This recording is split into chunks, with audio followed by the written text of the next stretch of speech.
জগন্নাথ বিশ্ববিদ্যালয়ের ছাত্র সংসদ নির্বাচনে শিবির সমর্থিত প্যানেলের ভূমিধ্বস বিজয় হয়েছে। আলহামদুলিল্লাহ। ছাত্রদল সমর্থিত প্যানেলের ভিপি ক্যান্ডিডেট ফাইট দিছে, তাও শেষ রক্ষা হয় নাই। যদিও ছাত্রদল প্যানেলের ভিপি ক্যান্ডিডেট কিন্তু গণ অধিকার পরিষদের, ছাত্রদল করা ছাত্র না। শিবির সমর্থিত প্যানেলের জন্য শুধু না, এটা জগন্নাথ বিশ্ববিদ্যালয়ের জন্য একটা ইতিহাস যে এটা জগন্নাথ বিশ্ববিদ্যালয়ের প্রথম ছাত্র সংসদ নির্বাচন। সকল জরিপ, বড় দল, বাঙ্গ মিডিয়া, বাঙ্গ সুশীল এবং গোয়েন্দা সংস্থার পরিকল্পনা ব্যর্থ করে দিল সাধারণ ছাত্রছাত্রীরা এইভাবেই। পুরনো আচার ব্যবহার দেখে এই সাধারণ ছাত্রছাত্রীরা তারা ছাত্রলীগের চাইতে কিংবা ছাত্র দলের চাইতে কিংবা অপরাপর সংগঠনগুলির চাইতে তাদেরকে ভালো মনে করেছে, ভোট দিয়েছে। আগামী 1 মাসের মধ্যেই যদি এই সমস্ত ক্যাম্পাসে আবার ভোট হয়, আমি আপনাকে লিখে দিচ্ছি ছাত্র শিবির পাশ করবে না।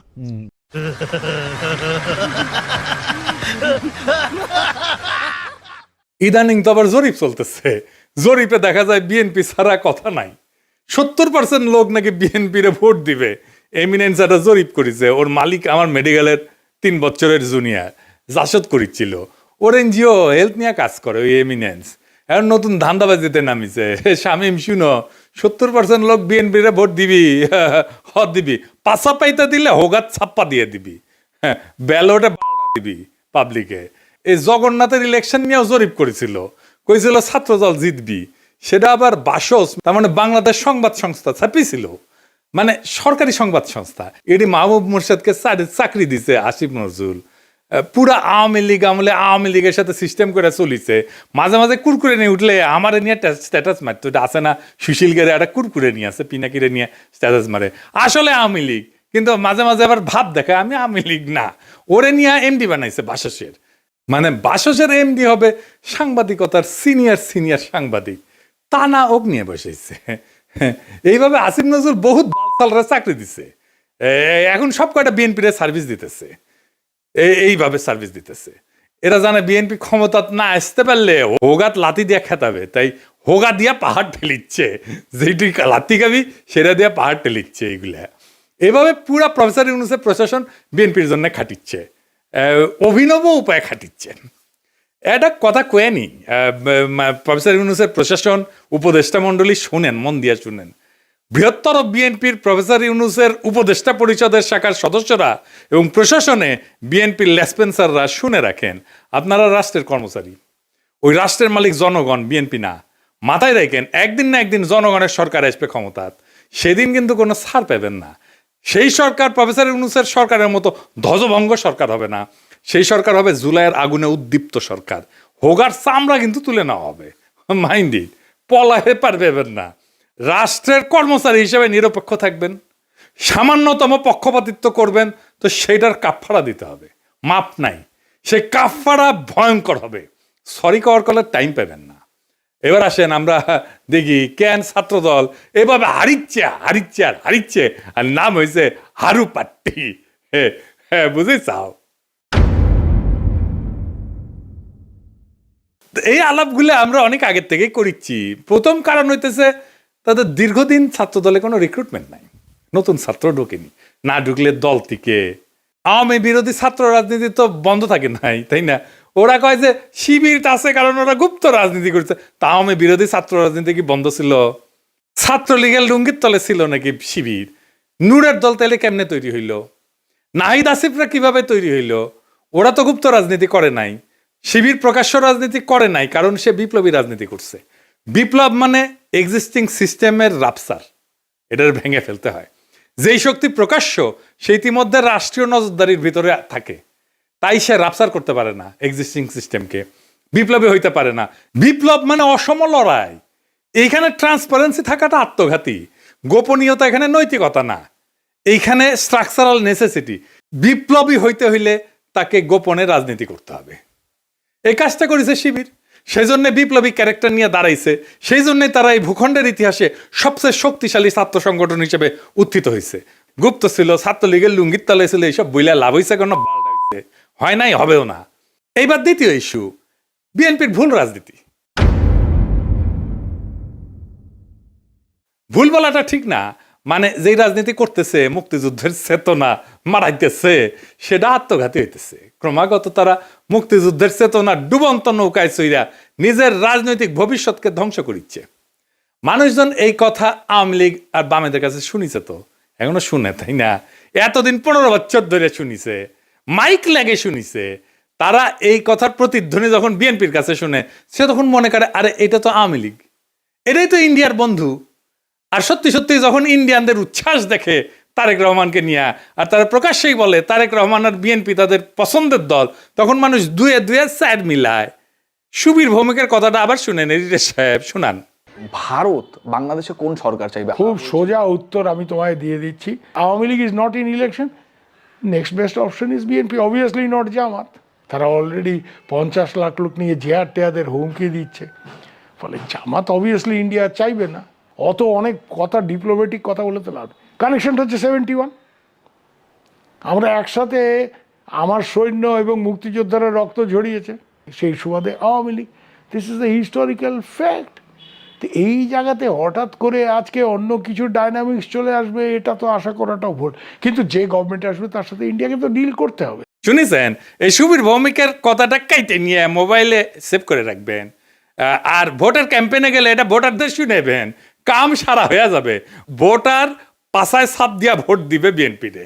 আর তার উপরে যদি দেখে সেই আওয়ামী লীগের অলিগার্ক লবণ কামালদের সাথে তারেক রহমানের হাত মিলায়, তখন পাবলিকে বুঝে যায় এটা সেই আগের বন্দোবস্ত। আমরা হাসিনাকে তাড়াইছি, কিন্তু তার তৈরি বন্দোবস্ত এখনো আছে, আর এই বন্দোবস্তের মালিকানা নিছে বিএনপি। আওয়ামী লীগের এই বন্দোবস্ত, এই শক্তি বিএনপিকে আশ্রয় করে আবার শক্তি নিয়ে ফিরে আসতেছে, যেন আপা চট করে ঢুকে যাইতে পারে। ইউনিভার্সিটিগুলোতে বিএনপির এই অবস্থা হইতো না যদি আমার চাইনিজ বুদ্ধি নিত। সেটা তো বিএনপি শুনবে না, সে শুনবে ভুট্টো সাহেবের কথা। যাই হোক, আমার ক্ষুদ্র ভাতারা কবে আন্নার কাছে দাদা সব স্ট্র্যাটেজি থাকে না, তা থাকে না। তাই স্ট্র্যাটেজি আমি বানাইবার পারি, কয়া দিতেছি, কমো কয়া দি। এখন তো কয়া দিলেও কোনো লাভ করবার পারবি না, কিন্তু কয়া দি যে কেমনে এটা করা যায় গেল নি। আসেন এটা শুনি দেখি, মজা পাবেন কলে। ছাত্র দলে যে রিক্রুটমেন্ট নাই, এটা তারেক রহমান সহ সব বিএনপি নেতারা জানে, স্থায়ী কমিটির সবাই জানে, স্বীকার করে, কিন্তু এইটারে কেমনে ম্যানেজ করবে সেটা জানে না।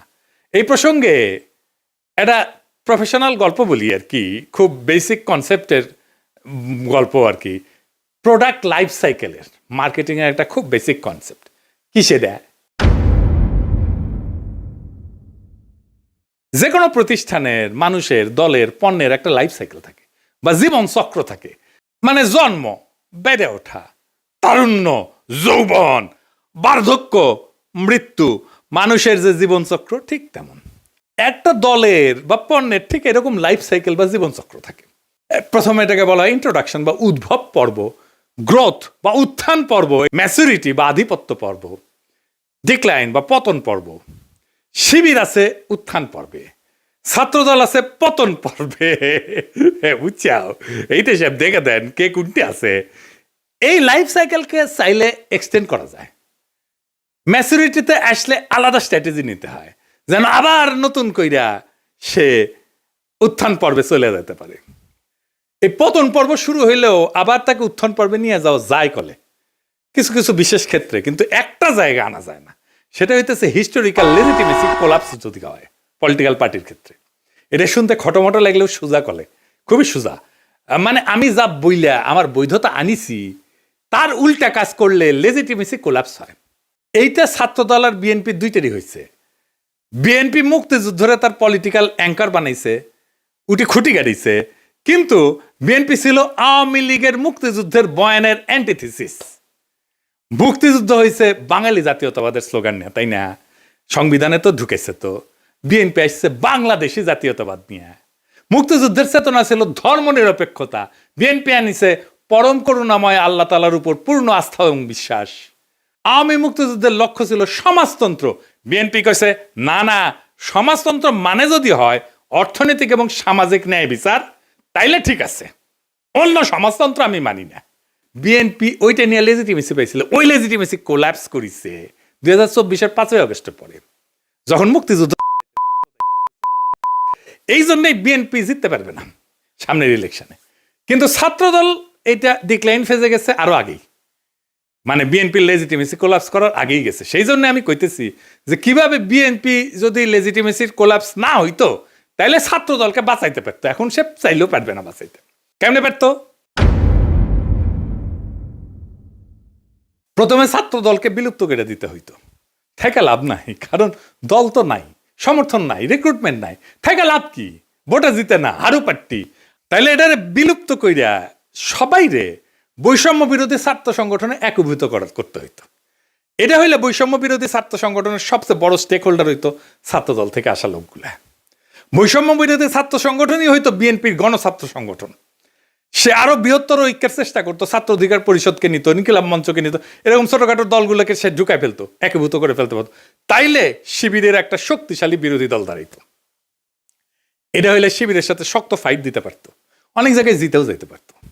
আর যে রিক্রুটমেন্টের গ্যাপ তৈরি হয়েছে সেটা পূরণ হইতো, কারণ এই বৈষম্য বিরোধী ছাত্ররা তো ছাত্রদল করে না, এরা তো নতুন তরুণ, আরো তরুণ, এরা ঢুকতো, তাইলে তার গ্যাপটা পূরণ হইতো। এখন ইলেকশন হইতেছে আর মারা খাইতেছে বিএনপি, নামই হয়ে গেছে হারু পাট্টি। এখন আমার ক্ষুদ্র ভাতারা একটা বিরাট কোশ্চেন করে ফেলতে পারে আমাকে, আমি কালে ডরে আছি।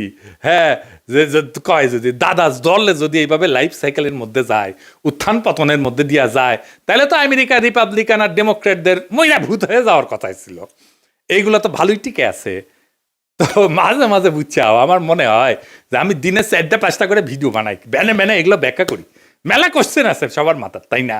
হ্যাঁ, এটা খুব ইন্টারেস্টিং প্রশ্ন করে করেছেন আপনারা, না করলেও কয়ে দিলাম, তাই না? আসেন এবার বুঝে দেখি। আমেরিকান রিপাবলিকান আর ডেমোক্রেটিক পার্টি এটা স্বাভাবিক রাজনৈতিক দল না, ওইগুলো কার্যত রাষ্ট্রের ভেতরে একটা ইনস্টিটিউশনালাইজড পাওয়ার মেকানিজম। এটা কি? এটা প্রতিষ্ঠান হয়ে গেছে, এটা দল নাই, এটা রাষ্ট্রের সাথে একীভূত হয়ে গেছে, অনেকটা চাইনিজ কমিউনিস্ট পার্টির মতো। তাই ওদের পতন হয় না, ওদের রূপ বদলায়। এই যে লাইফ সাইকেল থিওরি, যে জীবনচক্র থিওরি যেটা কইলাম, এটা কাজ করে হয়েছে, এটা ক্লাসিক রাজনৈতিক দলের মতো, ক্লাসিক রাজনৈতিক দল যেগুলো আদর্শিক দল বা ক্যারিসমেটিক লিডার আছে, যেমন মুজিবের দলের মতো, জামাতের মতো, শিবিরের মতো, কমিউনিস্ট পার্টির মতো, রেভলিউশনারি বা পোস্ট কলোনিয়াল দল কংগ্রেসের মতো, এবং দুর্বল রাষ্ট্র কাঠামোর দেশে Bangladesh, Pakistan, Africa, Latin America, এই সমস্ত জায়গায় এই সমস্ত থিওরি খাটে দলগুলোর ক্ষেত্রে। কংগ্রেসের মরে যাওয়া দেখে বুঝতে পারতেছেন, বিজেপির উত্থান থেকে বুঝতে পারতেছেন। আমেরিকান পার্টিগুলো আলাদা, রিপাবলিকান পার্টি, ডেমোক্রেটিক পার্টি, কোনোটাই কোনো ইডিওলজি না, কিন্তু কোনোটা একজন লিডারের উপরে দাঁড়ানো না, আদর্শিক নেতা নাই, কোনোটা একটা শ্রেণীর একচ্ছত্র প্রতিনিধি না, বরং এরা হইলো একটা নির্বাচনী ঐক্যের একটা ফ্রন্ট। এবং এরা কখনো পতন হয় না কয়েকটা কারণে, আমি এটা করে বলি। এক নম্বর হইতেছে 2 পার্টি সিস্টেম, এখানে 3 নাম্বার পার্টি এসে ক্ষমতার অংশ হওয়া এক্সট্রিমলি ডিফিকাল্ট। সেই জন্য এই 2 পার্টির বাইরে আসলে কেউ যাইতে চায় না, রিস্ক নেয় না। আমেরিকার মানুষ রাগ করলে নতুন দল বানায় না, পুরানো দলের ভিতরে ঢুকে সেটা বদলানোর চেষ্টা করে। এবং আপনি দেখবেন রিপাবলিকান এবং ডেমোক্রেটিক পার্টি দুটেরই বদল হয়েছে ভিতর থেকে মেলাবার, 1-2বার না। এই কারণে দল ভাঙে না, ভেতরের রূপটা বদলায় যায়। এখানে পার্টি মানে কিন্তু দর্শন আদর্শ না, রিপাবলিকান মানে একটা জিনিস না, কিন্তু একটা পার্টি না। এর মধ্যে রিগানের কনজারভেটিভ পার্টি আছে, বুশের নিউকন আছে, ট্রাম্পের পপুলিস্ট পার্টি আছে, ন্যাশনালিস্ট পার্টি আছে। ডেমোক্রেটিক মানেও এক জিনিস না, ক্লিন্টনের নিও লিবারেল আছে, ওবামার টেকনোক্রেটিক পলিটিক্স আছে, বার্নি স্যান্ডার্সের ডেমোক্রেটিক সোশ্যালিস্ট আছে। তাই ভেতরের আইডিওলজিকে নেতৃত্ব দিচ্ছে, সেই আইডিওলজিটা বদলায়, কিন্তু পার্টি থাকে। আর একটা জিনিস হচ্ছে স্টেট পার্টি, একটা ফিউশন হয়েছে আমেরিকা, পার্টি আর স্টেট একসাথে মিলে গেছে। যেমন ধরুন কংগ্রেস ককাস বলে একটা জিনিস আছে, যেখানে 2 পার্টি একসাথে কাজ করে। স্টেট গভর্নর নেটওয়ার্ক যেটা, সেখানে 2 পার্টি একই সাথে সমান শক্তিশালী, থিঙ্ক ট্যাঙ্ক, তারপরে যে ডোনারদের ক্লাস, মিডিয়ার যে ইকোসিস্টেম, এই সব কিছু মিলে এটা একটা সংগঠন না, এটা একটা পাওয়ার ইনফ্রাস্ট্রাকচার হয়েছে। আমেরিকান এলিটদের যে কনফ্লিক্ট, এইটা ম্যানেজ করা হয় এই 2 পার্টির এই সিস্টেমের মধ্যে দিয়া। এই 2 দল আসলে এলিটদের মধ্যে পাওয়ার শেয়ারিং মেকানিজম, জনগণের যেটা ক্ষোভ এটাকে ইনস্টিটিউশনাল চ্যানেলের মধ্যে ঢুকে দেয়। আর এরা ক্রাইসিসে ভেঙে যায় না, রিব্র্যান্ড করে নিজেদেরকে। যেমন ধরেন ভিয়েতনাম যুদ্ধের পরে ডেমোক্রেটদের রিফর্ম হয়েছিল, সিভিল রাইট মুভমেন্টের পরে রিপাবলিকানরা একটা সাউদার্ন স্ট্র্যাটেজি নিয়েছিল, 2016-তে সেটাতে ট্রাম্পের নতুন তত্ত্ব, এই পপুলিস্ট তত্ত্ব নিছে। তারা ইডিওলজিক্যাল রিসাইক্লিং করে। তার মানে কি ওরা কখনো মরবে না? মরবে, কিন্তু পার্টির নাম মরবে না, ভেতরের আত্মা মরে যাবে। আজকের রিপাবলিকান পার্টি লিঙ্কনের রিপাবলিকান পার্টি না, আইসেনহাওয়ারের রিপাবলিকান পার্টি না, আজকের Democratic Party John F Kennedy Democratic Party না, বা ফ্র্যাঙ্কলিন রুজভেল্টের ডেমোক্রেটিক পার্টি না, কিন্তু লেভেলটা টিকে থাকে দলের, কারণ লেভেলটাই পাওয়ারের টিকিট। বাংলাদেশের দল মানে রাজনীতি, আমেরিকায় দল মানে রাষ্ট্র পরিচালনার সফটওয়্যার। সফটওয়্যার তো আপডেট হয়, ডিলিট হয় না, ইনকাই আর কি, সেই জন্য এগুলা ডিক্লাইন হয় না। তো জগন্নাথ বিশ্ববিদ্যালয়ের নতুন ছাত্র সংসদকে অভিনন্দন। এই বিজয় কোনো দলের কিন্তু একক বিজয় না, এটা সাধারণ ছাত্রছাত্রীদের বুদ্ধিবৃত্তিক বিদ্রোহের ফল। আপনাদের সামনে কাজ অনেক।